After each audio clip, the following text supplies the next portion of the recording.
Gotta acknowledge that this is indigenous land, and you know, it's important to acknowledge the land. And so I want to call my brother up here, Joshua, to help us out with the land acknowledgement. Everybody, please show some love to Joshua. Liha noone shivanga sihagnavi nonim Josh Andujo. I'm a tribal member of the Gabrielino Tongva, San Gabriel Band of Mission Indians. I just want to acknowledge the land that we're standing on. Of course, it is Tongva land. We are the original people of the LA Basin. Our territory stretched from Malibu to Laguna Beach, the Channel Islands, and the San Bernardino. We shared our territories with the Ahashiman, Tataviam, Serrano, and Cahuilla people. The area that we're standing in right now originally was Toipinga. It's one of our villages. And yeah, I just want to say thank you for having me here, and yeah, support the cause. We need a resolution to implement ethnic studies in Pomona Unified School District, not next week, not next month, but today. Yesterday. Yesterday, exactly. When districts all over California, LAUSD, San Diego Unified School District, San Francisco, Pico Rivera, Montebello, Azusa, all these schools already have ethnic studies, right? But we don't. But we don't as a graduation requirement, right? We need that ASAP. So that's AB 331. Ethnic studies isn't just a study. It is a right to our brown and our black children, and a right to ourselves.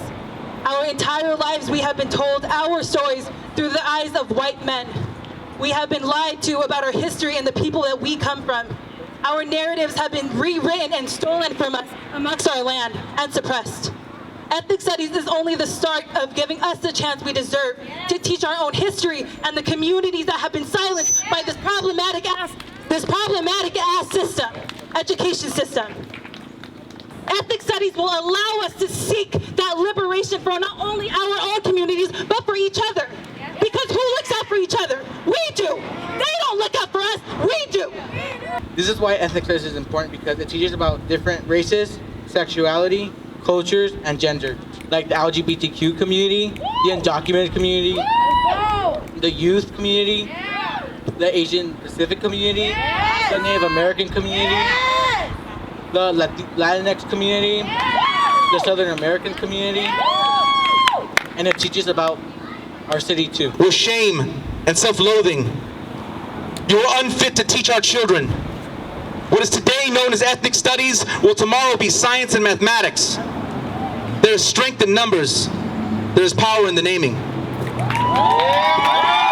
Curriculum, the other teachers say it's too advanced, it's too challenging, it's too much, it's too real because it sounds too much like the truth.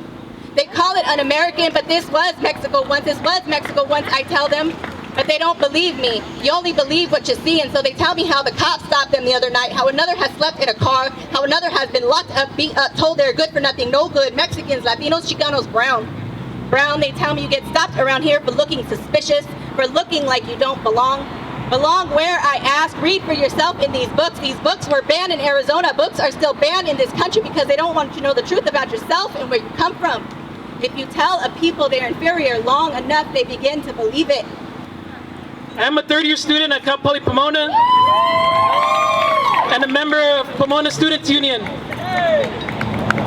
I have lived and gone to school in Pomona for all my life, to which I could say I'm born and raised.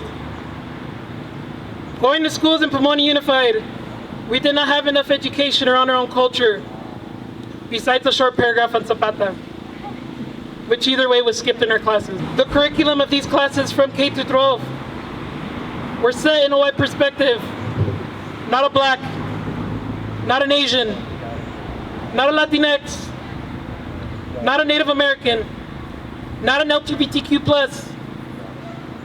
but a white perspective. It was not until I took Chicano Studies courses in high school as an elective where I learned about my history, our people's contributions to this country,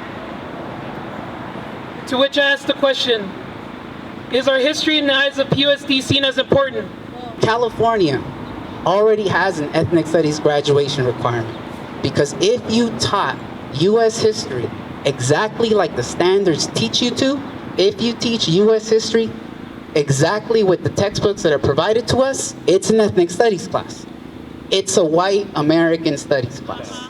If you just go through the standards, this is what you would learn about African Americans in U.S. history.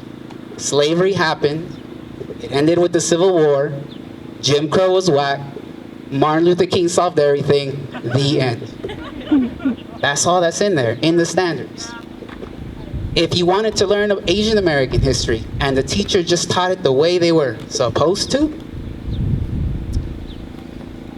Chinese came, built the railroads, got kicked out with the Chinese Exclusion Act, Japanese internment camps, that's it. If you taught US history the way it's supposed to, when it comes to Latin American people, Mexico got taken over 1848. There was a dude named Cesar Chavez, a woman, Dolores Huerta. That's it. The only thing you would learn about Central American people, they're communists, there was the civil wars, that's it. So we already have. We just have to ask ourselves the questions. Whose stories are important and whose stories are not? We need to teach our children the history that teaches the strength of our people, the strength of the black and brown people, right? We need to hear the stories of strength, the stories of black and brown ancestors that mapped the skies and that had large civilizations, right? That's the history that we need to teach our children. I'm Dr. Mika Stewart, and I teach at Mount San Antonio College. And I live here in Pomona. And thanks to the work of Fabian and Alejandro and their tireless efforts, we are starting our social justice studies program this fall at Mount Sac. So we will be teaching our first social justice studies course. I will be teaching it, and I'm excited about that. And then that's the fall, and then in the spring, we're going to be offering Introduction to LGBT Studies, first time. So I'm going to be teaching that. And I teach criminology, and we learn about what really happens behind the scenes, so that's very good. But I just wanted to let you all know that if there's something that you missed here, you can pick it up there, okay? Because the other thing, once we get the program going, we're gonna have emphasis. So you can have an emphasis in LGBT studies, okay? You can have an emphasis in gender studies, or you can have an emphasis in what? Ethnic studies.